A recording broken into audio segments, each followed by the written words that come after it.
Test. 1, 2, 1, 2. 1, 2. Vous entendez bien là-bas? Oui. Loué soit l'Éternel. Amen. Bien, le bien-aimé ayant déjà prié, c'est le sujet du message, je ne vais pas trop m'attarder. Oh là, je crois que le son n'est pas... Il y a combien d'échos?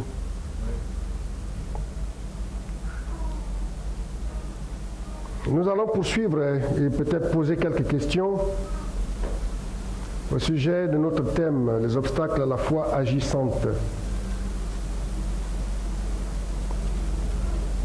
Nous avions dit, lors de la dernière session, que la foi est l'acte par lequel nous devenons enfants de Dieu. Car c'est par la foi que nous sommes sauvés. Ce n'est pas par les œuvres. Donc la foi, c'est ce que Dieu nous donne à chacun de recevoir le salut. Même un enfant peut croire. Donc le salut est donné à tous.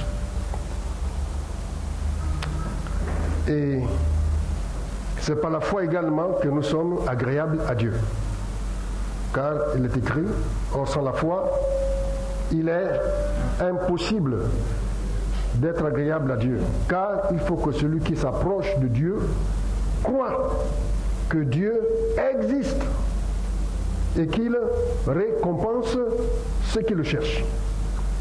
Donc, quand tu t'approches de Dieu, pas quoi? Pas la prière, pas la louange. Tu dois croire que Dieu existe. Tu dois être convaincu, persuadé, certain que Dieu existe. Et surtout, qu'il récompense ceux qui le cherchent. Que Dieu récompense ceux qui le cherchent.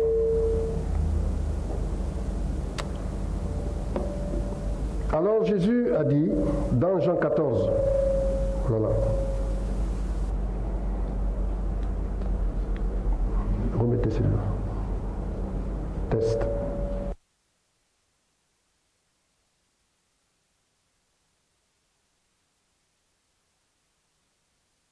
Test. Je crois que c'est mieux.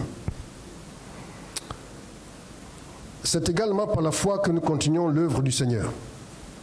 Car celui qui n'a pas la foi ne peut pas travailler pour le Seigneur, ne peut pas s'engager avec Jésus. Et dans l'évangile de Jean, au chapitre 14, il a dit que celui qui croit en moi fera aussi les œuvres que je fais. Et qu'il en fera de plus grandes, car je m'en vais au Père. Voyez-vous? Le tout c'est, est-ce que je suis motivé pour faire les œuvres du Seigneur? Est-ce que je veux voir les âmes sauvées, les âmes guéries, les âmes délivrées, les vies transformées, les gens rendus joyeux? Est-ce que je veux le voir? C'est cela la première question. Ben, si je veux le voir, alors je vais m'engager avec le Seigneur, je vais croire à ce qu'il a dit. Car je sais qu'il est vivant. Amen. Et le premier obstacle à la foi, c'est quoi? Que nous avons traité la dernière fois. Je vous pose une question. Nous sommes dans la session de questions-réponses. C'est le silence. Vous l'avez dit? Le manque de parole, mais... Oh, vous avez lu vos notes? Vous avez revu vos notes? C'est le silence. Mais le silence tout court. Ah, le silence face à la situation. Voilà. Se taire face à la situation. Ça, c'est le premier obstacle. N'est-ce pas? Se taire devant l'obstacle, devant la montagne. Se taire. C'est ça, le premier obstacle. Pourquoi? Je vous avais dit qu'au commencement, c'était la parole. Et la parole était avec Dieu et la parole était Dieu. La parole a été faite chair. Elle habitait parmi nous. Voyez-vous? Donc, toute chose, tout ce qui existe a été fait par la parole. Donc, la parole crée. Même jusqu'aujourd'hui, la parole crée. La parole transforme. Et Dieu dit, et rien de ce qui a été fait n'a été fait sans la parole. Donc, la parole, là, elle a été faite chair. Donc, avant, la parole était invisible, la parole était esprit. Alléluia. Amen. Et ensuite, la parole a été faite matérielle, s'est matérialisée. Et cette parole, c'est Jésus. Bien. Et la Bible nous dit que dans la parole, là, était la vie. Et la vie était la lumière des hommes. Vous voyez, non? Donc, quand tu reçois Jésus, tu reçois et la vie et la lumière. Alléluia. C'est pourquoi Jésus a dit que vous êtes la lumière du monde. Et le sel de la terre, vous êtes la lumière du monde. Parce que Jésus étant en nous, nous devenons la lumière. Et pour ceux qui étaient là, je ne sais pas quand... c'était quand encore? Mercredi. Lorsque Dieu a ordonné à Moïse de lever la main et que les ténèbres envahissent la terre, qu'est-ce que nous avions vu? Il y avait la lumière chez les Israélites, alors que chez les Égyptiens, tout était dans des ténèbres épaisses. Et oui, donc attention, ce sont des choses qui existent depuis des millénaires, depuis que le monde existe. Dieu ne change pas. Là où il y a son peuple, il y a la lumière. Et pourtant, ces derniers n'avaient pas encore reçu Jésus. Mais parce qu'ils avaient été choisis par Dieu, eh bien, Dieu est resté avec eux. Amen. Et la vie, c'est le contraire de la mort. Hein? Et la lumière, c'est le contraire des ténèbres. Voilà. Donc, nous pouvons définir la foi, si vous vous rappelez. La foi, nous pouvons la définir comme étant quoi? Je répète cette définition que j'avais donnée, c'est moi qui l'avais... Hein? C'est la conclusion un peu de mes méditations, de mes recherches, un peu sur la foi. Et j'avais dit que la foi, nous pouvons la définir comme étant l'assurance que la vie et la lumière sont à l'œuvre pour créer, pour transformer, pour restaurer, pour guérir, pour libérer, pour triompher, avoir la victoire et surtout apporter la démonstration que Dieu existe. Amen. Amen. C'est cela, la foi que tu as. Tu as la foi, c'est pour cela. C'est pour apporter la lumière, la vie, la guérison, la délivrance, la libération, pour triompher et démontrer que Dieu existe. À tous les incrédules. Vous savez, l'incrédule, hein, c'est celui qui ne croit pas que Dieu existe. Bon, on verra ça un peu plus loin. Alors, il y a quelque chose, il y a des passages dans la Bible qui sont merveilleux. Et je vous en avais cité un, qui déclare qu'Hébreu, l'épître aux Corinthiens, 2 Corinthiens, je crois que vous avez noté quand même, hein, ce sont des passages clés. 2 Corinthiens chapitre 4, verset 13, sauf peut-être pour ceux qui n'étaient pas là. 2 Corinthiens chapitre 4, verset 13 qui déclare: et comme nous avons le même esprit de foi qui est exprimé dans cette parole de l'Écriture, j'ai cru, c'est pourquoi j'ai parlé. Nous aussi, nous croyons, et c'est pour cela que nous parlons. Amen. J'ai cru, c'est pourquoi j'ai parlé. Si tu crois, tu ne vas pas te taire. La foi, elle va de pair avec l'expression de la parole. La foi ne se tait pas, n'est pas silencieuse. La foi, elle s'exprime. Si tu crois en Jésus-Christ, tu vas déclarer ce que Jésus a déclaré.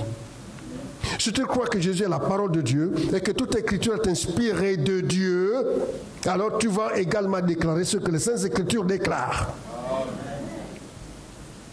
Mais Dieu dit, puisque nous avons le même esprit de foi, et la foi, c'est donc un esprit. Savez-vous, de tous les dons spirituels que nous avons, savez-vous le don le plus puissant? Connaissez-vous le don le plus puissant?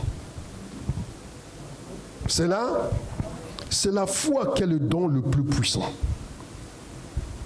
Parmi les dons de puissance, les gens parlent des miracles, les guérisons, les prodiges. Non. Ça, c'est spectaculaire et c'est éphémère. Mais le don le plus puissant, qui reste et qui t'amène jusqu'au ciel, c'est la foi. C'est pourquoi le diable s'acharne contre ta foi, pour que tu ne l'exprimes pas. La foi te permet d'aller très loin.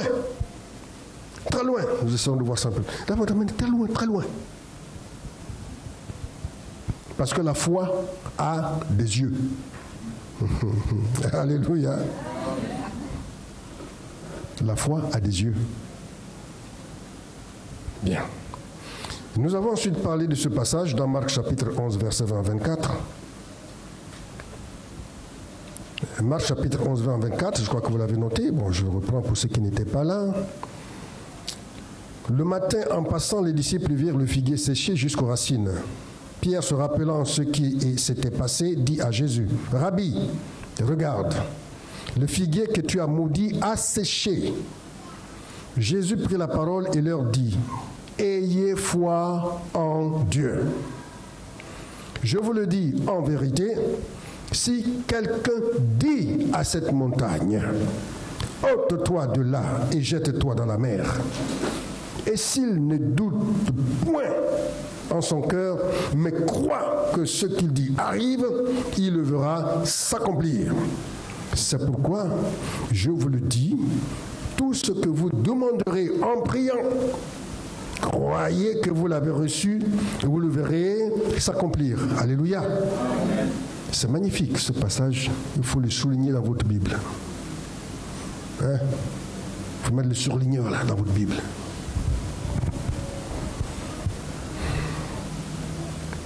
Les paroles de foi, les paroles que nous faisons sortir de nos bouches, sont très puissantes. Elles sont empreintes d'une onction particulière. Jésus dit devant la montagne que quand tu es devant la montagne, devant l'épreuve, devant la difficulté, devant l'adversité, devant l'opposition, Jésus dit parle à l'opposition, parle à l'adversité, parle à l'épreuve, adresse-toi à la montagne. Ôte-toi.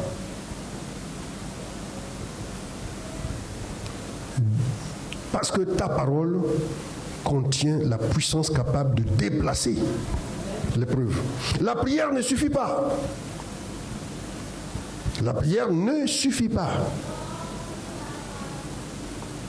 Parce que Dieu intervient quand il veut. Parce que quoi? Il t'a transféré déjà son autorité et son pouvoir. C'est Jésus qui le dit. Il n'a pas dit priez-moi pour que je déplace la montagne. C'est écrit comme ça? Non. Il a dit adresse-toi à la montagne, adresse-toi à la difficulté, adresse-toi à tes adversaires. Et maintenant, donc, l'important ici, c'est si quelqu'un dit, si toi tu dis, si toi Jean tu dis, donc si tu parles, tu ordonnes. Et Jésus dit quoi? Jésus dit quoi? Eh bien, cela va s'accomplir. C'est pourquoi, j'aime bien la conclusion là, c'est pourquoi je vous dis, tout ce que vous demanderez, tout, mais c'est extraordinaire. Dit tout ce que vous demanderez en priant. Croyez que vous l'avez reçu. Croyez que vous l'avez reçu. C'est extraordinaire. Tu demandes quoi? Crois que tu l'as reçu. Vous savez, Ce principe a été développé par le défunt pasteur Yonggi Cho, paix à son âme, il est décédé la semaine dernière. Il l'a développé dans son livre appelé La quatrième dimension. La quatrième dimension. L'incubation de la foi. Il faut lire ce livre, hein. C'est un petit livre comme ça, il est merveilleux. Il m'avait beaucoup aidé, hein, au début de ma conversion, j'avais lu ce livre, La quatrième dimension, le principe de l'incubation de la foi. C'est très fort, mais c'est très édifiant. Quand on est d'un certain niveau spirituel, vraiment on comprend les principes qui sont dedans. Oh, nombreux l'ont accusé de bouddhisme, oui, il a tenté de christianiser le bouddhisme, etc. Bref. Moi, je ne peux pas critiquer un homme comme ça. Je ne peux pas, pardon. Laissons les gens qui eux-mêmes là-bas. Pardon. Je peux pas. Quoi? Un géant comme celui-là? Moi, je ne vais pas mesurer à lui pour le critiquer. Qui suis-je? Les gens sont trop orgueilleux. Hein? Pardon. Ils aiment parler des choses. Bref. Mais quand tu lis ce passage, Jésus dit, tout ce que vous demanderez en priant, croyez que vous l'avez reçu et vous le verrez s'accomplir. Donc ça commence dans le monde quand je prie, je demande, je déclare. Ça se passe dans le plan spirituel et invisible. Mais Jésus dit, crois que tu l'as reçu. Donc je l'ai reçu. Donc il est là, je le visualise. Alléluia. Je le visualise. Je le visualise, il est là. Ce que j'ai demandé, je l'ai. Je l'ai reçu. C'est Jésus qui l'affirme. Je ne doute pas. Il dit, ne doute pas, ne doute pas. Et tu le verras s'accomplir. Ça, c'est un principe spirituel puissant que beaucoup ignorent. Mais pourtant, je voulais déjà en quelque sorte enseigner ici, mais sous une autre forme, la puissance de nos paroles. Vous vous rappelez, non? Je voulais enseigner ici sous une autre forme, la puissance de nos paroles. Et je vous ai produit une brochure que je vous ai partagée en ce temps-là. Vous vous rappelez, non? Hein, n'est-ce pas? C'est le principe.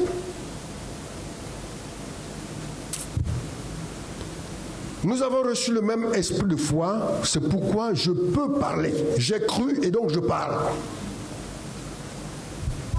J'ai cru, je parle. Je déclare, je proclame. Quoi? Ce que Dieu a dit. Parce que la foi vient de ce qu'on entend et ce qu'on entend vient de la parole de Christ. Amen. On tourne là on est dans le même environnement là, hein? On va pas loin. Donc l'obstacle principal à la foi est le silence face à la situation vécue. D'accord? Amen? Ok. Et nous avons terminé ce passage, cette partie, par parler d'un sorcier, un prophète sorcier appelé Balaam, qui avait été payé par les ennemis d'Israël pour maudire le peuple d'Israël afin de pouvoir le vaincre. Et Dieu a intervenu pour que Balaam ne prononce pas des paroles de malédiction sur le peuple d'Israël. Croyez-vous que si les paroles de Balaam, ce sorcier, n'avaient pas d'impact, Dieu allait intervenir?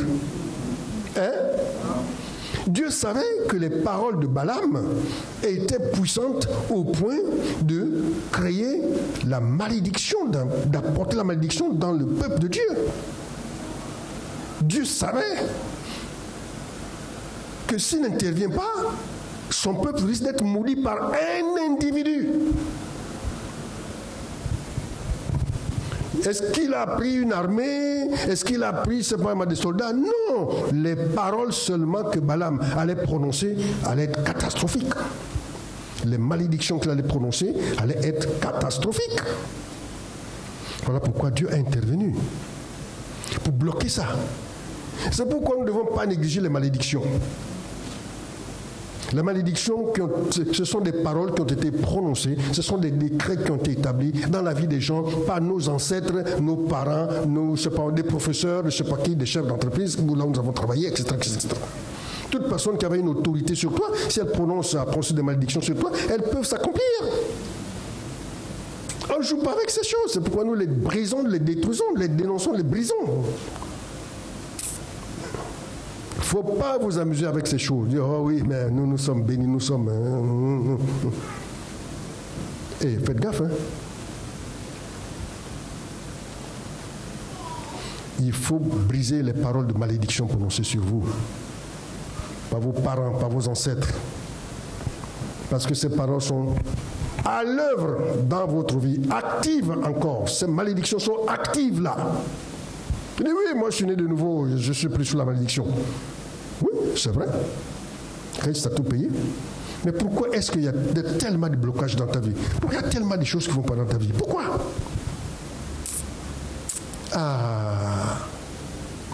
Il faut aller auprès de Dieu.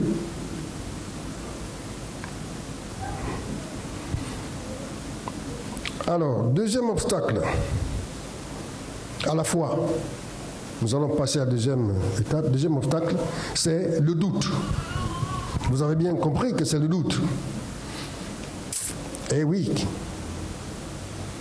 Et le doute est alimenté par la peur et les 5 sens. Le doute, c'est l'opposé même de la foi.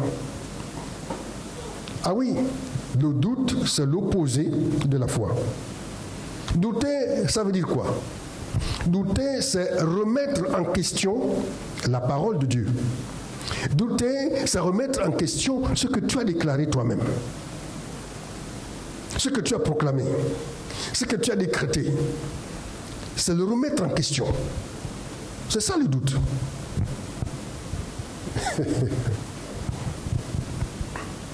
Et le doute est une arme puissante que le diable utilise.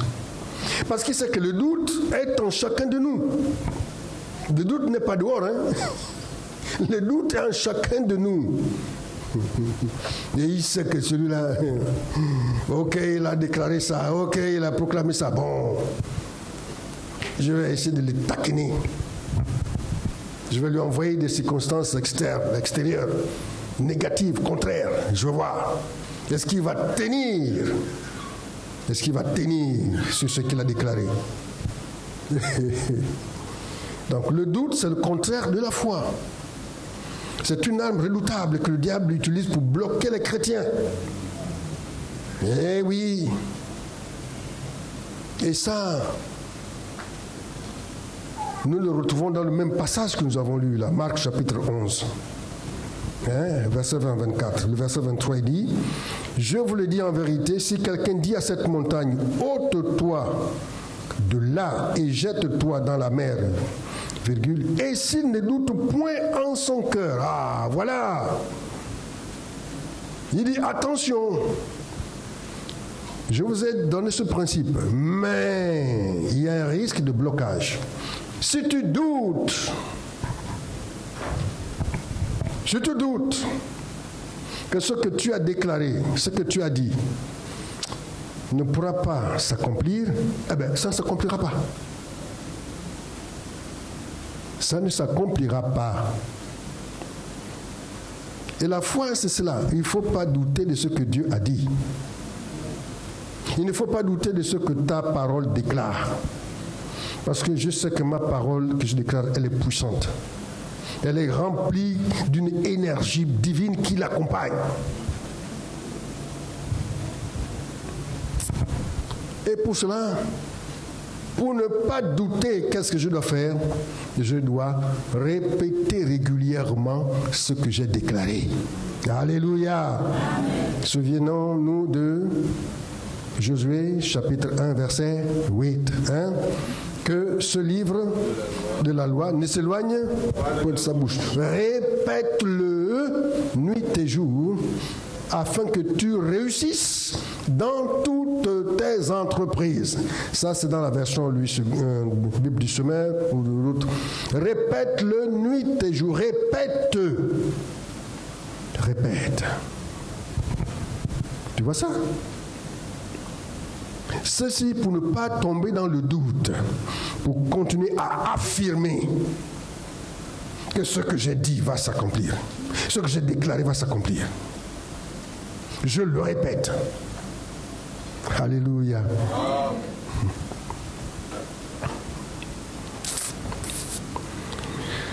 Alors, bien-aimés, l'ennemi sait que nous avons été bénis.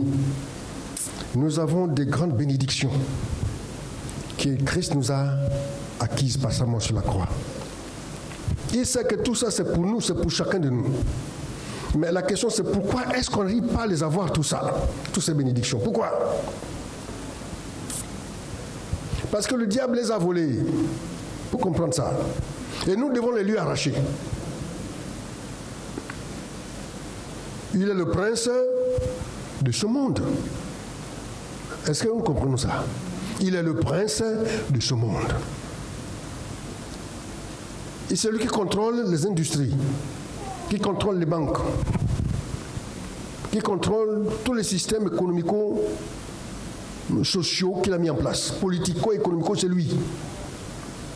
Il met ses agents qui prennent des lois, qui mettent en place des gouvernances bizarres. Pour qui? Pour nous oppresser, pour tout contrôler. Alors nous, enfants de Dieu, nous savons que ceci est à nous. Nous devons le lui arracher. Quelqu'un m'entend là? Ne pense pas que Dieu va dire, bon, tu es mon enfant, allez, voilà, tu prends. Non. Il t'a transféré tout pouvoir et toute autorité. C'est pourquoi? C'est pour arracher au diable ce qu'il détient. Quelqu'un m'entend là? Il ne faut pas vous décourager, hein? Dans la foi et dans la prière, vous risquez de vous décourager, hein? Oh mon Dieu, c'est pas comme ça, hein? Tu dois le lui arracher. C'est à toi que Dieu a remis l'autorité, le pouvoir. Le diable a perdu tout pouvoir, toute autorité. C'est toi qui dois maintenant exiger. C'est comme ça. Regardez vous-même, quand il s'est retrouvé en face de Jésus, quand il a voulu que Jésus l'adore, qu'est-ce que le diable a fait? Il lui a montré les royaumes et leurs richesses. Il dit, tout ceci est à moi. Je le donne à qui je veux. Si tu te prosternes et m'adores, je te donne tout ça. Oh là là, quel prétentieux ce Satan. C'est à lui depuis quand? Mais depuis qu'il a trompé Adam et Ève, depuis qu'il a volé Adam et Ève, c'est ça. La réalité, c'est ça. C'est depuis là que tout ça lui appartient, parce que la terre n'a pas été créée pour le diable, ni ses démons. Non, la terre a été créée pour l'être humain, pour Adam. Donc le diable, c'est un imposteur. Sa présence sur la terre est illégale. C'est cela. Et je vous disais ça il y a quelque temps, que comme le diable n'a pas d'esprit, il n'a pas de corps, il cherche les corps des humains, les corps des êtres humains pour y habiter. Les esprits recherchent les corps des humains pour y habiter, pour accomplir les plans du diable. Ils sont là pour tourmenter, détruire, gaspiller, tout. C'est ça ce qu'ils font. C'est pourquoi Jésus est venu pour nous libérer de l'emprise du diable, briser son pouvoir, récupérer les clés du séjour des morts et de la mort, pour lui enlever tout pouvoir, toute autorité. Et maintenant il dit, à vous maintenant, je suis avec vous. Reprenez ce qui vous appartient maintenant. Quelqu'un m'entend là? Et cela, tu vas faire comment? Tu vas prendre le machette pour chasser le diable, comme j'ai vu ça dans une église là.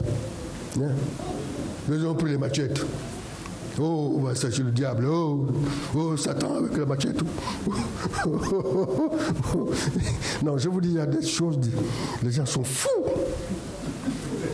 Oh, c'est pas possible. Tu vas chercher le diable, chasser Satan avec la machette. Tu vas le voir où? Tu le vois? C'est dingue. D'autres, c'était le fouet. Eh bien, allez, prenez les chicottes. Allez, on va fouetter le diable. Fouette le diable, je te fouette. Mais qu'est-ce qu'il y a? Non, je vous dis, il y a des choses dans ce monde, quand vous êtes là, vous regardez, non, mon Dieu, Seigneur, aie pitié. Voilà les doctrines que le diable entraîne dans l'église pour tromper les chrétiens.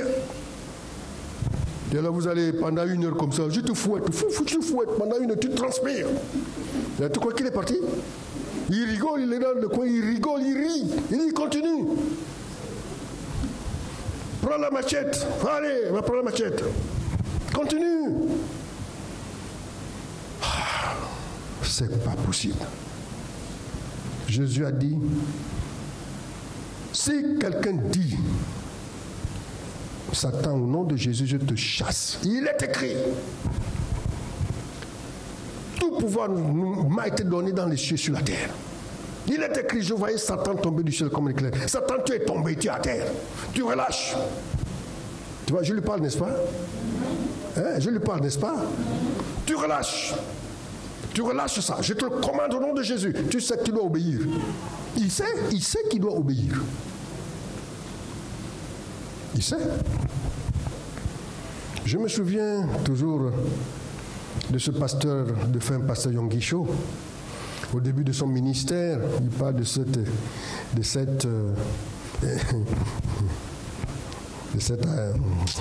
qu'il a vécu là, au début. Il ne savait pas chasser les démons. Première expérience, bon, je me souviens que moi aussi, la première fois que j'étais confronté à des démons, j'étais... c'est pas facile, hein? Alors le gars il dit, ce matin-là, il allait à la prière, et puis il y a une femme qui était infirme, qui traînait les pieds, et puis qui est venue à la prière. Et voilà que pendant la session de prière du matin, manifestation des démons. Alors le gars, il s'avance, il dit, il est quand même le pasteur. Et au nom de Jésus, je te chasse.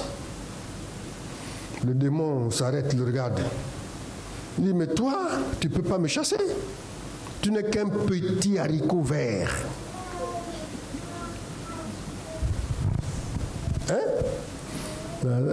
Je n'oublierai pas ce témoignage-là.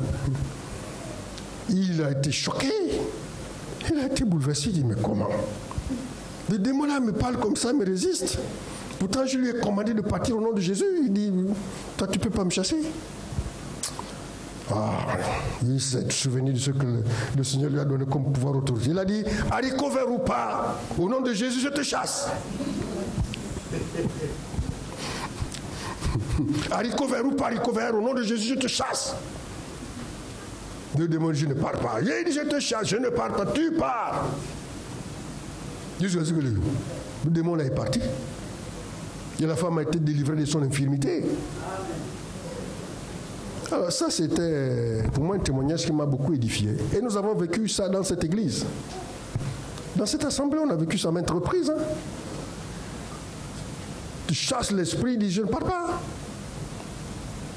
Et pourquoi tu ne pars pas? Je dis, je ne pars pas. Mais au nom de Jésus, tu pars. Et voilà, terminus. Il s'en va. Il s'en va. Mais par contre, oui, je me souviens de cette histoire aussi. Un jeune frère qui était avec nous ici, on était dans les séances de délivrance, parce qu'on faisait de la délivrance publique, bon, que je ne fais plus depuis. Délivrance publique, alors c'était... Nous sommes en train de chasser les esprits, de chasser les démons. Lui aussi, il vient, il rentre, il chasse, il est content là, vraiment. Vous savez, hein, ce sont des moments qui édifient la foi. Après la réunion ici, il s'en va à l'église, à Aveya. Et là-bas, il trouve une séance de délivrance. Le gars, tout ragaillardi, confiant, il se mêle, il rentre dans la mêlée. Au nom de Jésus, je te chasse. Le démon s'arrête, le regarde, il dit, même toi aussi. Même toi aussi.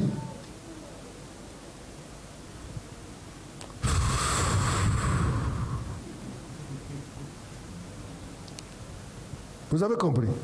Découragé. Découragé. Le démon l'a démoli. Le démon l'a démoli. Il était complètement à plat. Qu'est-ce que vous voulez? On ne joue pas avec les esprits. Hein? Si tu ne les connais pas, elle dit, mais attends, les démons te méprisent, mais ce n'est pas une raison, mon vieux. Tu sais qui tu es. Les démons ont la bouche, ils ont la bouche. Hein? Quand le démon veut t'insulter, il va t'insulter. Ils ont la bouche. Hein? Aïe, aïe, aïe. Donc il ne faut pas se laisser intimider et influencer par ce qu'ils racontent. Il faut rester ferme sur ce que tu sais qui tu es et la parole de Dieu qui t'a donné. Donc il faut parler. Le doute, le diable sait semer le doute. Il sait semer le doute dans les cœurs des gens, des chrétiens. Et parfois nous n'obtenons pas ce que nous demandons parce que nous ne finissons pas tomber dans le doute que le diable a semé dans nos cœurs. Oubliant les promesses de Dieu, oubliant la fidélité de Dieu. Puisque nous avons le même esprit de foi, alors j'ai cru, je crois. Et comme je crois, je parle. Et quand je parle, le doute s'enfuit. Amen. Luc chapitre 5, verset 17 à 20. Luc chapitre 5, verset 17 à 20. Ensuite, il faut qu'on pose des questions.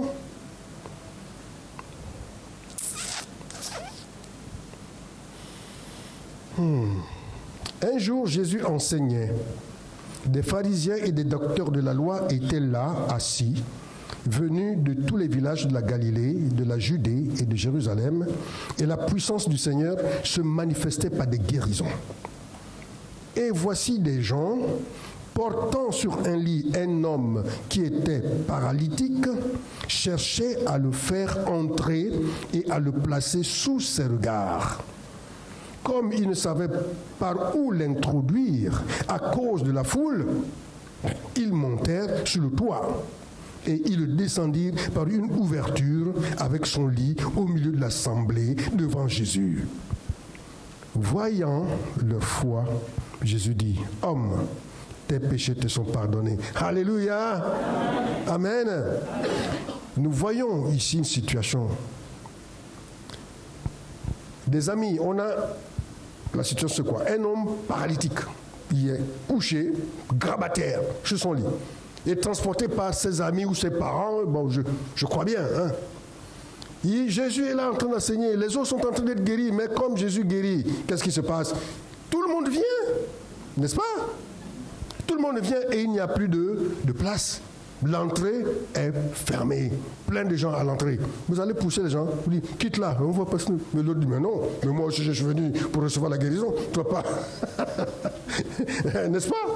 Ah, chacun, là c'est chacun pour soi. Là c'est chacun pour soi. Tu vas pas. Non. Moi je suis là aussi, j'attends mon tour. Hey. Qu'est-ce que les parents ont fait? Ils ont fait quoi? Ils ont grimpé sur la toiture de la maison. Et puis ils se sont contentés de ça. Ils ont fait un trou sur la toiture de la maison. Ah! Ils ont fait un trou sur la toiture de la maison. Et ils ont descendu avec des câbles. Ils ont descendu avec des câbles de leurs parents. Ils ont descendu avec des câbles devant Jésus. Ça, c'est quelque chose de fort, hein, n'est-ce pas? Est-ce que c'était leur maison? Ce n'était pas leur maison. Frère, ce n'était pas leur maison. Donc, ils ont détruit la maison d'autrui pour faire descendre leurs parents qui étaient malades, afin que Jésus les guérisse. Vous voyez la détermination de ces gens-là. Vous voyez leur détermination. Ils ont dit, Jésus est là, on ne peut pas rater une telle occasion. Notre parent doit être guéri, coûte que coûte. Les gens obstruent l'entrée, il n'y a pas de place pour passer, on fait comment? Eh bien, on passe par la toiture. Est-ce que vous voyez leur détermination et leur foi? Ils n'ont pas douté. Ils ont dit, Jésus est là, c'est lui qui guérit. On ne peut pas repartir avec notre parent qui est malade. Il faut que Jésus le touche. Donc ils ont commis un acte de foi extraordinaire. Un acte de foi qui porte aussi des conséquences. N'est-ce pas? Ah oui, la foi a des conséquences. Ils étaient prêts à payer les dommages et intérêts causés à la maison d'autrui, pourvu que leurs parents soient guéris. Ils ont vaincu toutes les oppositions qui étaient là. Parce qu'ils ont d'abord essayé, ils ont supplié, probablement, pardon, laissez-nous pardon. Les gens ont dit, niet, pas question. Ils n'avaient pas d'autre possibilité que de passer par la toiture, de trouer la toiture, descendre leurs parents, qu'ils soient guéris.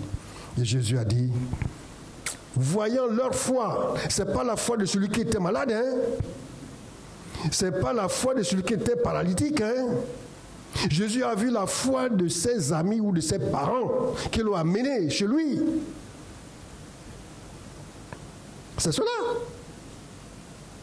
Et voyant leur foi, Jésus a dit à cet homme, tes péchés te sont pardonnés, sois guéri. Et vous lisez la suite, cet homme a été guéri. Il a dit, prends ton lit et retourne chez toi. C'est à cause de la foi de leurs parents, de ses parents. Mon frère, ma soeur, si tu as un parent, un enfant, un ami, en tout cas quelqu'un à qui tu tiens, Jésus peut le guérir, le délivrer, le sauver au travers de ta foi. Amen. Jésus peut changer la situation du pays au travers de notre foi. Amen. Jésus peut changer l'environnement qui nous oppresse au travers de notre foi. Donc, la foi est puissante. La foi, ta foi est puissante. Si nous nous associons, nous sommes là des chrétiens, nous nous associons avec un objectif, sauver des vies, délivrer des vies, nous allons voir comment Jésus va agir.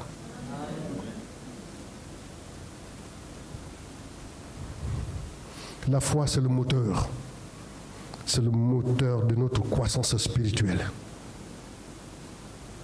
C'est le moteur de notre croissance spirituelle. Nous voulons que le Saint-Esprit agisse, mais le Saint-Esprit ne peut pas agir avec des gens qui doutent, qui ont peur, il va agir comment?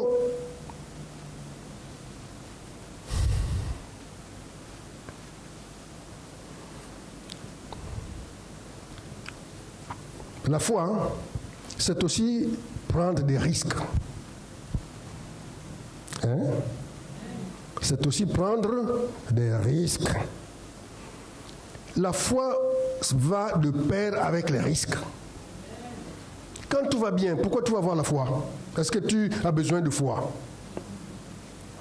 Mais c'est quand les difficultés se présentent, des oppositions se manifestent, que tu as besoin maintenant d'activer ta foi. Et cela, il faut prendre des risques. Lorsque le Seigneur m'avait parlé, c'était d'abord dans le Nord, je t'appelle à me bâtir une église ici. Mais c'est pas possible, moi je ne peux pas. Voyez-vous? Je ne peux pas, moi. Moi je connais personne ici dans le Nord. Non. Moi je dis non, pas question. La voix s'est tue. Et puis quelques jours plus tard, la voix est revenue, je t'appelle à me bâtir une église ici. Voilà.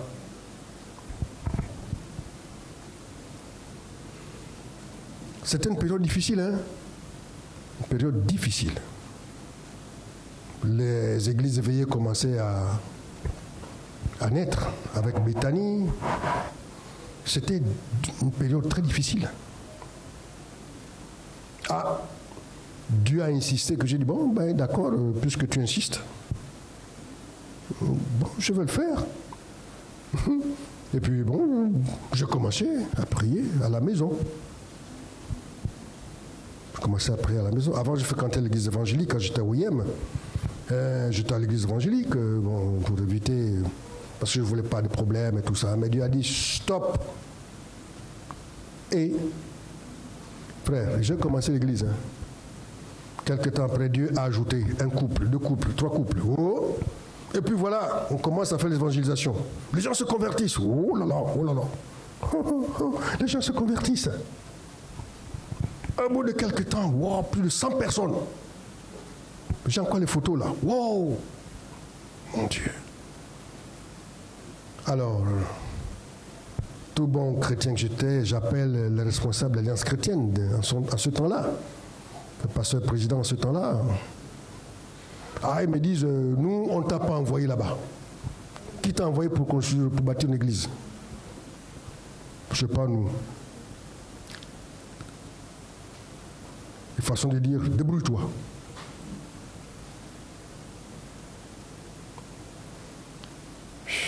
Je dis, mais Seigneur, c'est toi qui m'as dit, non? C'est toi qui m'as parlé, c'est toi qui m'as dit, non? Mais j'ai eu le réconfort avec une missionnaire américaine. Elle est décédée. Quand elle a appris ça, elle m'a dit, je viens. Titi, je viens. Je viens. Elle est venue accompagnée d'une autre sœur pour nous donner une formation en quelque sorte sur le management de l'église. Comment gérer l'église, les réunions et tout ça. C'était une femme superbe. Elle est décédée. Elle a eu la même vision. Elle a eu la même vision. Mais j'ai pris des risques. Puisqu'après, c'était le feu, mes amis. J'ai été combattu. Ah, on a failli me tuer. On a failli me tuer. On a tenté de me tuer. Mais la foi, c'est prendre des risques afin de voir la gloire de Dieu. Amen. C'est cela. Si tu ne prends pas de risques avec la foi, tu ne t'en sortiras pas. Dieu aime les gens qui ont la foi, c'est-à-dire qui prennent des risques, qui s'appuient sur ses promesses. Même si on ne voit rien arriver, mais on s'appuie sur ses promesses. Alléluia. La foi, c'est prendre des risques. Cette œuvre, c'est fait la même chose pour cette église. Dieu m'a dit, sors, je t'appelle à me servir ailleurs. Mon Dieu. Ici, là, dans ce quartier. Oui. Et, mes amis, on a souffert. On a souffert ici à Damas. Mais la foi, c'est prendre des risques. C'est écouter Dieu. Même quand c'est difficile, quand tu sais que tu es en danger, mais tu comptes sur Dieu. Or, sans la foi, il est impossible de lui être agréable. Impossible. Donc, la foi, c'est également sortir de sa zone de confort. Tu vois, tu es bien là, tu es tranquille, la climatisation, tu es bien. Dieu dit, c'est aussi sortir de sa zone de confort. Tu dis, ah non, Seigneur, moi je ne veux pas. Moi, je suis bien ici. Dieu dit, non, là, tu n'as pas la foi, hein? Quelqu'un m'entend là? Oh, ce que je vous dis, ce principe-là est appliqué même par les milliardaires de ce monde. Mais c'est une autre forme. Je me souviens de cette phrase de Warren Buffett, l'un des milliardaires du monde. Il dit ceci: un idiot qui prend des risques a 90% de réussir par rapport à un génie qui ne veut pas sortir de sa zone de confort. Waouh! Bing, c'est ça alors. Oui, mes amis, un idiot qui prend des risques a plus de 90% de chances de réussir par rapport à un génie, un intellectuel, un intelligent qui reste sur place et qui attend. C'est ça le principe de la foi. Si tu as la foi, tu prends des risques. Les gens qui font des affaires, ce sont des gens qui prennent des risques. Mais ils ont une certaine foi. Ils croient en eux-mêmes, ils croient en leurs possibilités. Ils avancent et ils foncent. Ils vont se perdre. Ils vont se planter. Je vous avais envoyé un peu dans mon statut une petite expression comme ça. Celui qui se plante a la possibilité de croître après. Je l'envoie souvent par... J'espère que vous avez compris. Celui qui se plante a la capacité de croître par la suite. C'est-à-dire celui qui se trompe.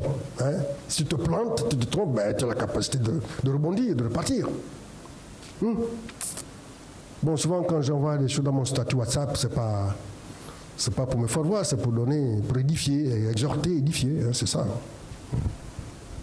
Donc je ne publie pas tous les jours dans mes statuts, mais quand j'envoie quelque chose, c'est pour ça. Bon, alors, la foi, c'est prendre des risques, mes amis, c'est agir. Ensuite, la peur. Le troisième obstacle à la foi, la peur. 1 Pierre chapitre 5, verset 8 à 9. 1 Pierre chapitre 5, verset 8 à 9. Soyez sobres, veillez. Votre adversaire, le diable, rôde comme un lion rugissant, cherchant qui il dévorera. Résistez-lui avec une foi ferme, sachant que les mêmes souffrances sont imposées à vos frères dans le monde. Alléluia. Votre adversaire, le diable, rôde comme un lion rugissant. Si un lion rugit, qu'est-ce qu'on va faire? On va trembler, Et le réflexe, c'est quoi? Se fuir ou bien se cacher. Chercher un endroit pour se protéger, n'est-ce pas? Donc la peur, c'est un état émotionnel stressant. Comprenez ça, un état émotionnel stressant. Alors le stress, c'est la maladie du siècle. Et qui provient de la peur, des inquiétudes du lendemain. Le monde est dans un stress incroyable, maladif. Des situations de menace, de danger physique ou psychologique nous mettent dans un état émotionnel stressant, nous poussant à se protéger ou à fuir le danger potentiel ou non. Ou vous faites vacciner, ou vous ne travaillez pas. Vous faites vacciner, vous ne rentrez pas dans l'administration. On vous injecte la peur. Oh, je risque de perdre mon boulot. Oh, je n'aurai pas de salaire. Oh, je vais pas dire si. Voyez-vous? Le lion rôde et il rugit. Sachant que la vaccination n'est pas obligatoire. Il n'y a aucune loi dans notre pays qui rend la vaccination obligatoire. Aucune loi. C'est cela, il ne faut pas vous laisser intimider. Aucune loi ne rend la vaccination obligatoire. Aucune. Donc ce que ce gouvernement-là est en train de faire, c'est totalement illégal. Oh voilà, le variant Delta, oh il va tuer les gens. C'est où? Tous les jours, je regarde les chiffres du COPIL, que le COPIL publie. Oui, le nombre de détections augmente, mais le nombre de morts reste pratiquement le même. Depuis plus de mois, 2 morts. Quand j'ai regardé l'union d'hier, 2 morts. C'est vrai, il y a 600 et quelques contaminés, entre guillemets, 2 morts. Mais pourquoi on va obliger tout le monde à se faire vacciner? C'est quoi? Ça, c'est quelle folie, ça? D'autant plus qu'il y a un traitement qui existe, que les gens suivent eux-mêmes là-bas, au centre d'Angonje. Ils soignent les gens comment? C'est pas avec le traitement-là. Regardez-moi ça. Mais c'est incroyable ce que ces gens-là font. Donc, le lion rugit, et puis vous vous fuyez, vous vous embourbez dans la peur.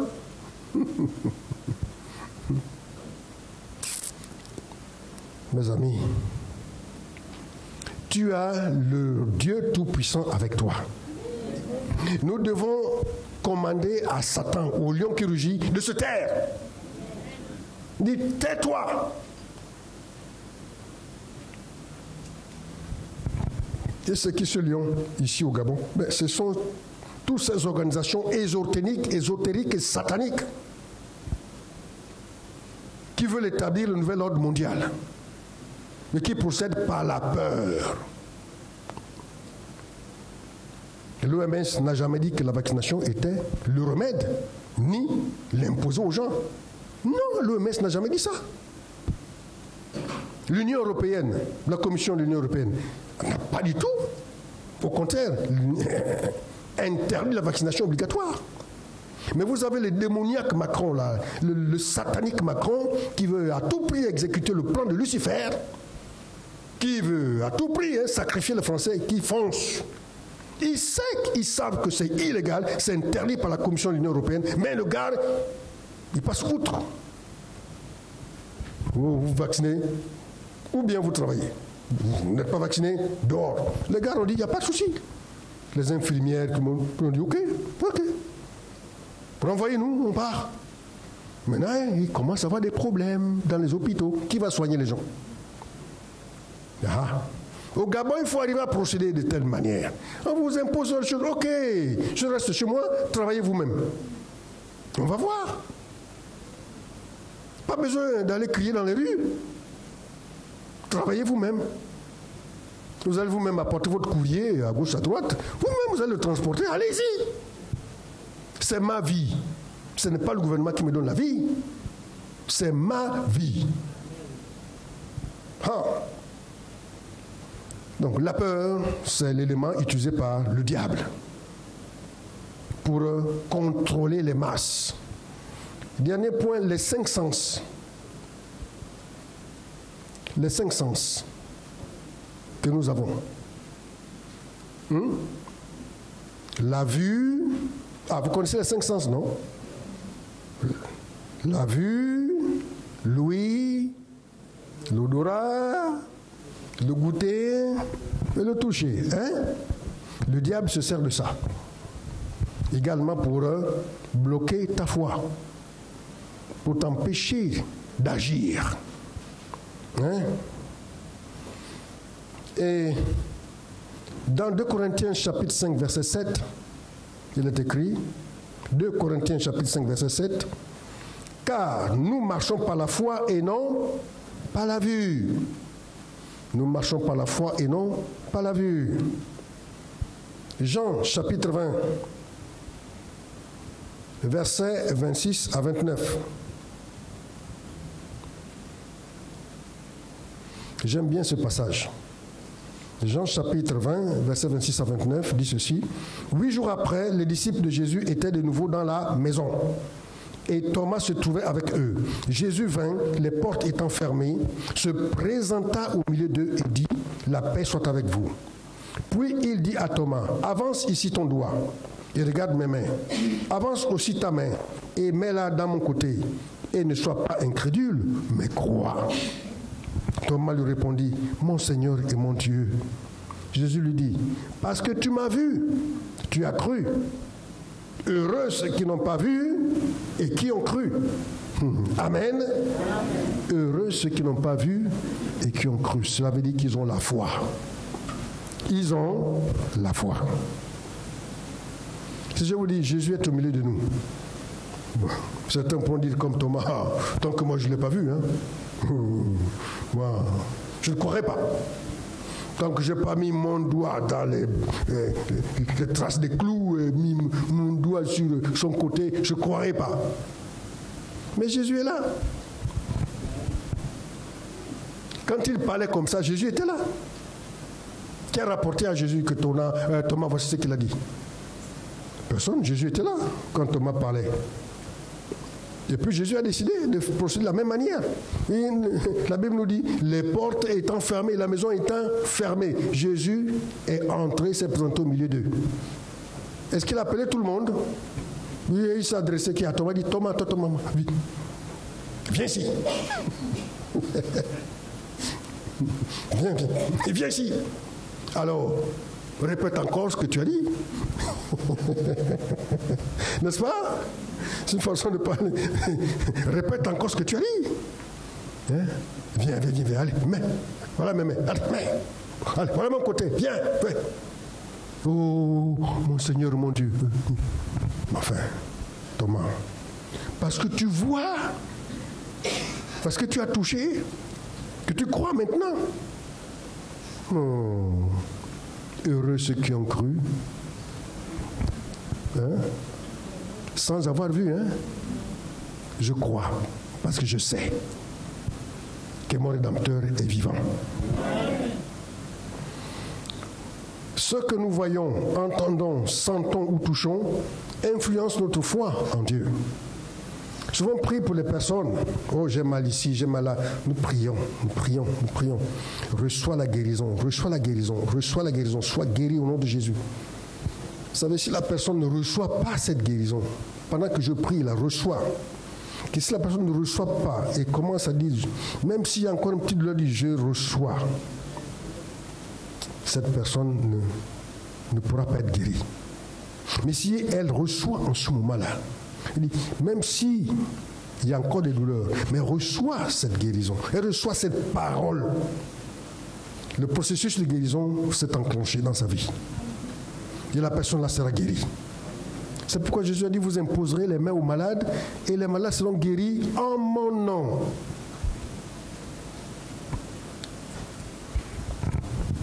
C'est parfois pas facile. Certains veulent, quand ils chassent les démons, ils veulent voir les démons s'en aller. Ils veulent voir les gens rouler par terre. Mais quand Jésus chassait les démons, est-ce que les gens roulaient par terre? Ce n'est écrit nulle part. Pas obligé que les démons se manifestent pour les chasser. Soit ils peuvent se manifester, les dominations, les principautés peuvent se manifester. Ces démons qui ont l'autorité peuvent se manifester parce que ils refusent de céder. Mais il y a quantité d'autres qui s'en vont sans se manifester. Ça, c'est une réalité, une vérité. Marc chapitre 9, versets 22 à 24. J'aime bien ce passage. Et celui qui suit. Marc chapitre 9, verset 22 à 24, il dit « Et souvent l'Esprit l'a jeté dans le feu et dans l'eau pour le faire périr. Mais si tu peux quelque chose, viens à notre secours, aie compassion de nous. » Jésus lui dit « Si tu peux, tout est possible à celui qui croit. » Aussitôt le père de l'enfant s'écria « Je crois, viens au secours de mon incrédulité. » Alléluia. Je crois, viens au secours de mon incrédulité. Souvent, il m'est arrivé de méditer sur cette déclaration de cet homme. Je ne comprenais pas. Mais comment il peut parler comme ça? Il y a comme une contradiction. Hein? Il y a comme une contradiction là. Mais comment cet homme peut dire je crois? Il demande Seigneur, viens au secours de mon incrédulité. Ah! Cette expression, moi, souvent, jusqu'à ce que je commence à comprendre. Nous sommes tous comme cet homme. Seigneur, je crois. Je crois en toi. Je crois en tes promesses. Mais la situation là que je traverse là, c'est une situation qui commence à me dépasser. Je commence, Seigneur, à ne plus vraiment... Je commence à perdre la foi. Viens au secours. Hein, n'est-ce pas? C'est cela que j'ai compris ça. Il nous arrive des situations difficiles. On a prié, on a proclamé, on a déclaré, on attend. Mais ça n'a pas l'air de bouger. Et le risque, c'est de voir quoi? Notre foi s'affaiblir. Et l'incrédulité commencer à s'infiltrer dans notre vie. C'est comme cet homme.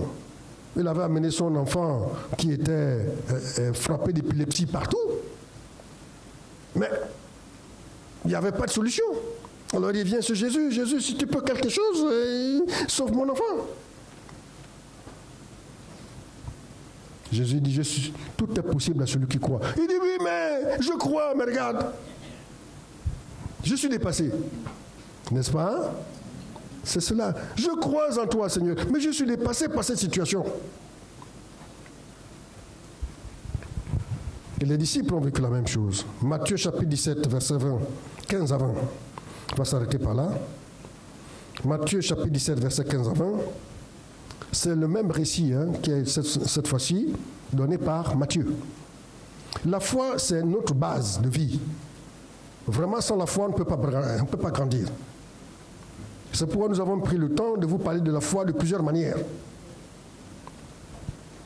Seigneur, aie pitié de mon fils qui est lunatique et qui souffre cruellement.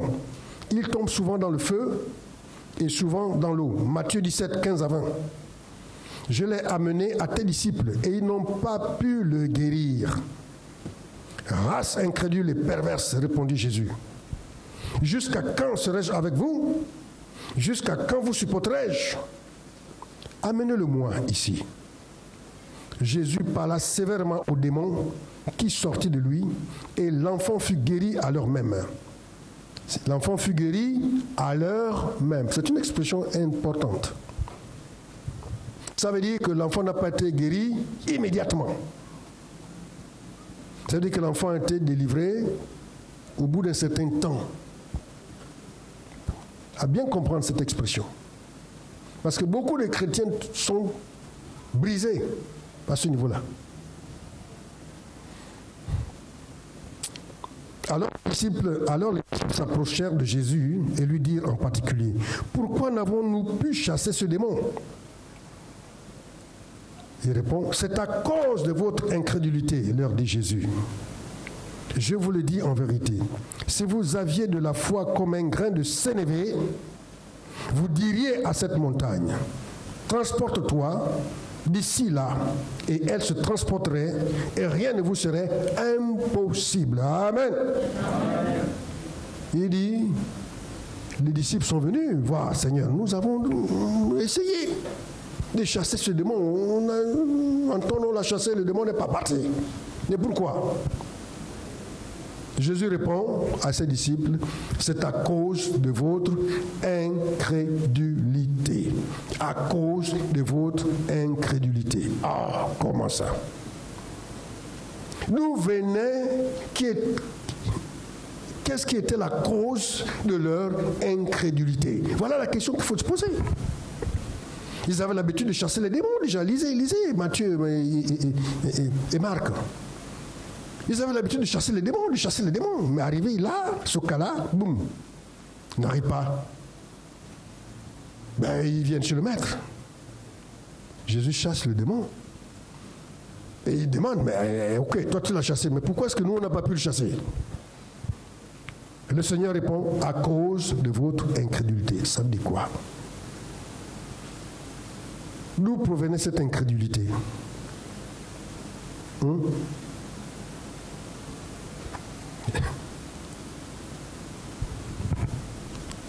À cause de quoi?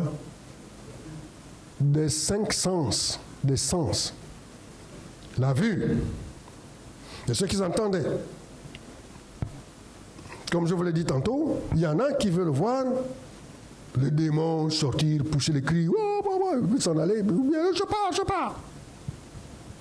Il y en a qui sont comme ça, qui veulent ça, qui veulent voir. Mais Jésus dit, vous n'avez pas besoin de voir. Vous avez besoin de croire. À ce que vous avez dit. Il nous est arrivé des séances de prière, de délivrance comme ça. Nous chassons l'esprit, semble résister. Mais après, je dis, mais ce démon a compris, il sait qu'il doit obéir. Le diable ne peut qu'obéir au nom de Jésus-Christ et s'en aller. Il le sait. Je dis souvent, arrêtez, stop. Il sait qu'il doit obéir, il doit partir. Et il va partir. Ça suffit. Allez, on passe à autre chose. Et exactement, il est chassé. Il s'en va. Il s'en va. Donc, les disciples étaient piégés par quoi? Par ce qu'ils voyaient. Le démon roulait. Ah bon, non, je te chasse, il roule, il te chasse. épuisé, fatigué. Ah, le démon n'a pas pu partir. On est vraiment... On a vu ça dans cette église. Aujourd'hui, vous chassez les démons sur la personne là. Demain, vous revenez, vous chassez encore les démons sur la même personne. Après-demain, vous revenez, vous chassez encore les démons sur la même personne. Vous dites, mais il y a un problème là, il y a quelque chose qui ne va pas. La même personne. Tous les jours, on chasse les démons sur la même personne. Hein? Il y a un problème. C'est quoi ça? Les démons là sont en train de se jouer de nous là. Il y a une histoire bizarre là. Il y a quelque chose qui se passe là. Il y a un cinéma là qui se passe.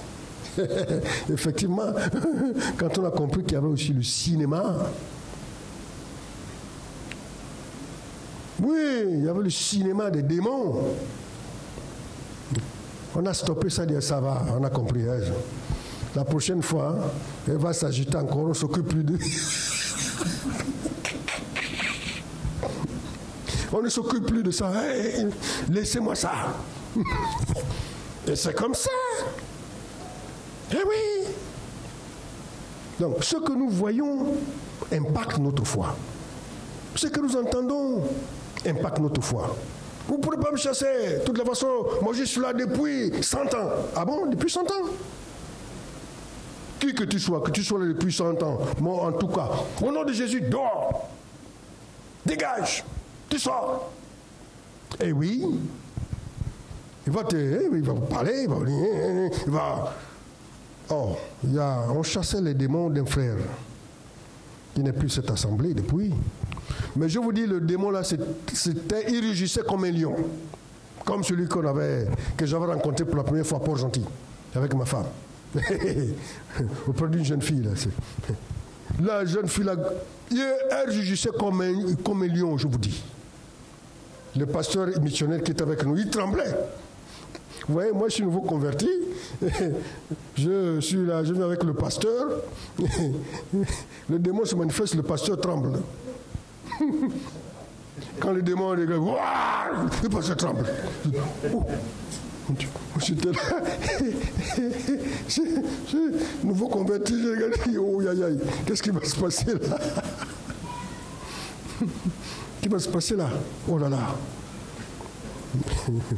C'était fort. Comme un lion, rugit comme un lion. Oh mon Dieu. Sors les griffes, les yeux. Eh bien oui, hein. Mais il a fallu se ressaisir. Petit à petit, reprendre de l'assurance. Et dans cette assemblée, nous avons travaillé avec un frère qui avait aussi les démons c'était des lions. Quand le démon là rugissait, je vous dis, même les gens qui passaient sur la route là-bas avaient peur. Oui, puisqu'on faisait des livrances là-bas au salon. Jacob est là, au salon, là-bas. Quand il rugissait là-bas, je vous dis, les gens qui passaient la route là, ils avaient peur, ils fuyaient. Mais Jacob les affrontait. Jacob, encore tout nouveau, parce que je l'avais entraîné, formé. Il les affrontait quand je n'étais pas là.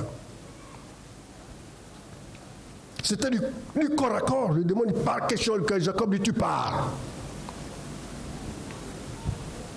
Jusqu'il a été délivré. Il était chantre ici. Voilà. Alors, mes amis, mes frères, moi, j'ai pris du temps pour vous parler de la foi. Je m'arrête par là. Il y a encore des choses à dire sur la foi, mais je m'arrête par là. Avez-vous quelques questions, 2 ou 3? Je ne sais pas.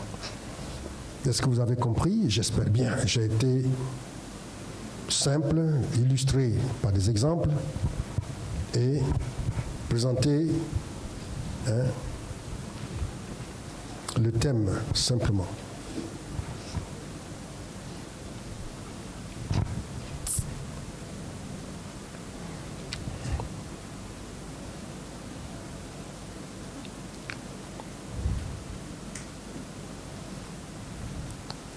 Ok. Ah, il y a un doigt derrière là-bas.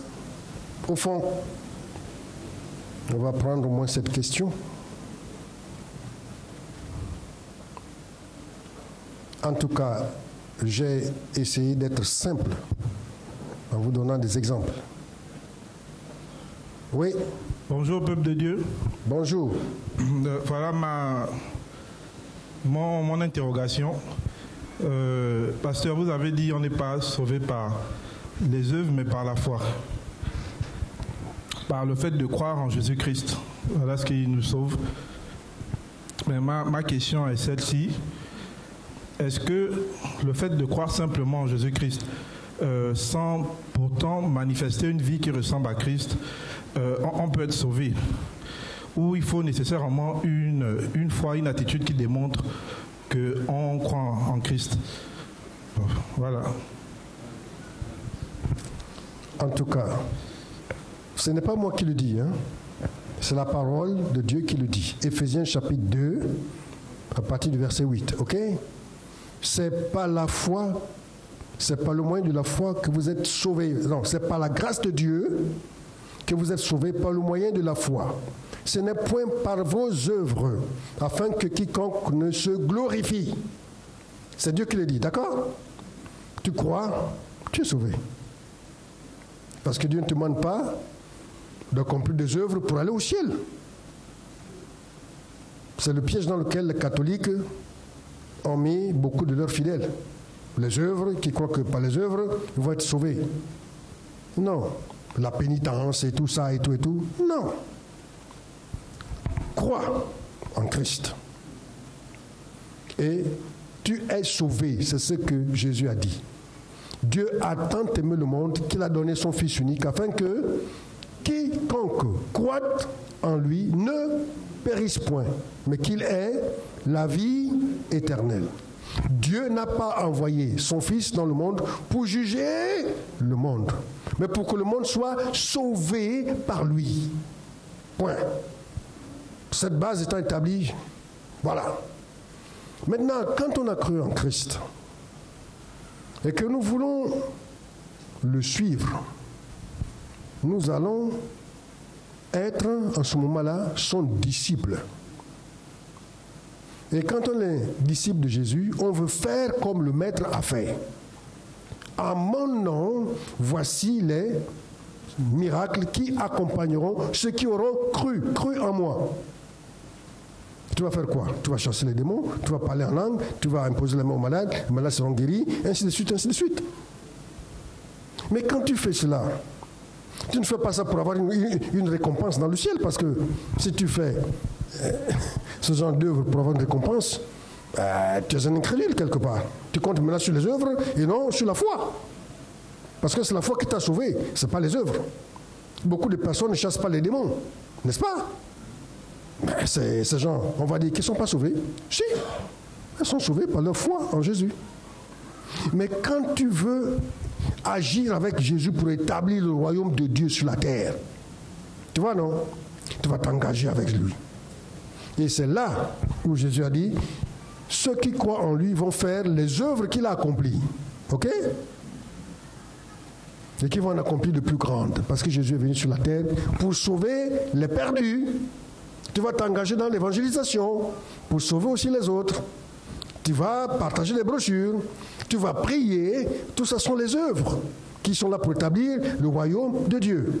Tu vois, non? C'est cela. Ça veut dire que tu as la foi. Mais si tu dis, bon, oui, je vais bâtir une église pour avoir la récompense du Seigneur, c'est faux. Ce n'est pas ça. Hein? Ce n'est pas le fait de bâtir une église qui va t'apporter la récompense. Complètement faux. Ça n'a rien à voir. Rien du tout. Rien à voir. Il ne faut pas se tromper là. Hein? Tu vas œuvrer parce que tu crois en Jésus et que tu veux faire comme le Maître a fait. Jésus, c'est ton Maître. Il t'a appelé, il t'a choisi et il t'envoie. Et tu pars. N'est-ce pas? C'est cela. Mais si tu n'as pas la capacité, tu dis, ah, moi, je n'ai pas la foi pour aller évangéliser à, je ne sais pas moi, à Matsatsa. Bon, mais tu restes. Le Seigneur ne va pas te sanctionner pour ça. Pas du tout, tu es sauvé, mon ami. Hein, tu comprends, non? Ce qui compte, c'est tu gardes ta foi pour être sauvé. C'est ça. Mais la foi est alimentée aussi par les œuvres que tu accomplis. Hein? Quand tu chasses les démons, mon cher, ça alimente ta foi. en Christ, je crois que Jésus est vivant. Il est là. Quand tu pries pour les malades sont guéris. Mon cher, ça alimente ta foi. Tu es consolidé dans ta foi. Quand Christ t'envoie et que tu obéis, et tu vois le Seigneur te soutenir, te pousser, mais tu es conforté dans ta foi. N'est-ce pas? Voilà, tu sais en qui j'ai cru. Je sais en qui j'ai cru. C'est-à-dire tu as beaucoup d'expérience avec le Seigneur par rapport à quelqu'un qui n'a pas. Mais tous les deux vous êtes sauvés, hein? Ne l'oublions pas. Il ne faut pas se tromper là-dessus. Hein? Voilà, merci. J'espère que j'ai été clair. Hein?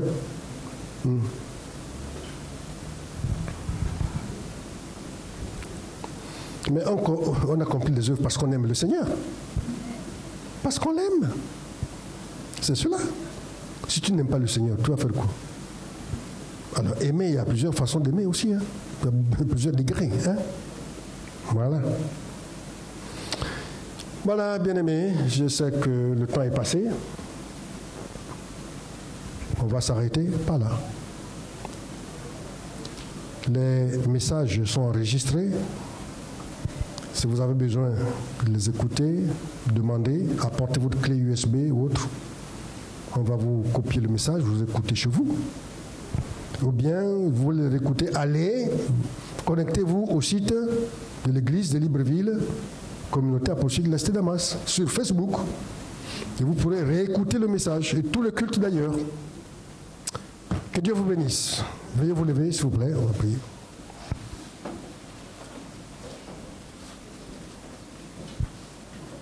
Seigneur, nous voulons te remercier pour ce jour, pour ce moment d'exhortation, d'encouragement que tu nous as accordé. Seigneur, nous avons encore parlé de la foi, l'essentiel même de notre existence, notre marche avec toi, l'essentiel même de notre salut.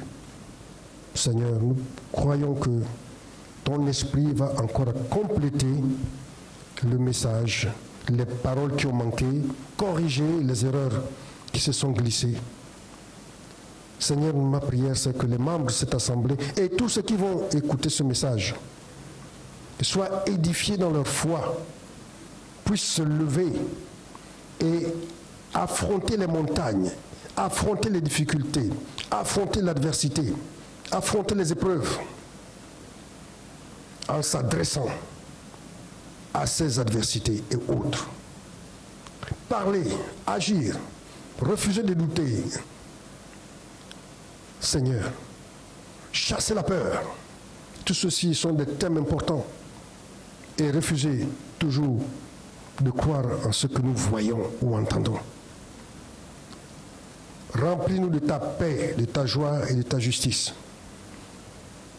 Remplis-nous de ta foi et du Saint-Esprit, afin que nous soyons cette lumière du monde et ce sel de la terre. Que cette semaine qui commence soit une semaine de grâce, une semaine de justice, de délivrance, de restauration, de transformation, de réveil pour chacun de nous, Seigneur. Réveille-nous, Seigneur, car nous ne voulons plus continuer dans l'endormissement. Réveille-nous et que nous arrachions ce que tu nous as donné, que nous combattons l'ennemi, que nous le poursuivions et que nous lui arrachons ce qui nous a volé, ce qui retient injustement et illégalement, afin de voir ta gloire resplendir dans nos vies et dans ton Église. Béni soit ton peuple, Seigneur. Nous te confions la rentrée scolaire, les enfants qui vont commencer ici et là. Nous te prions, mon Dieu, de renforcer ta protection et ta sécurité autour des enfants. Nous condamnons, refusons les enlèvements d'enfants. Nous brisons, renversons et détruisons les plans et les complots mis en place par ces abominables individus pour enlever des vies humaines. Que la colère, le jugement de Dieu, la malédiction s'abattue sur ces abominables individus qui vivent de sang humain et de chair humaine, qui soient détruits dans la fureur et la colère de Dieu. Au nom de Jésus-Christ. Seigneur, accorde à nos enfants l'intelligence, la sagesse. Accorde-leur le discernement. et qui soient plus tard tes disciples. Au nom de Jésus-Christ. Amen. Bonne semaine à tous.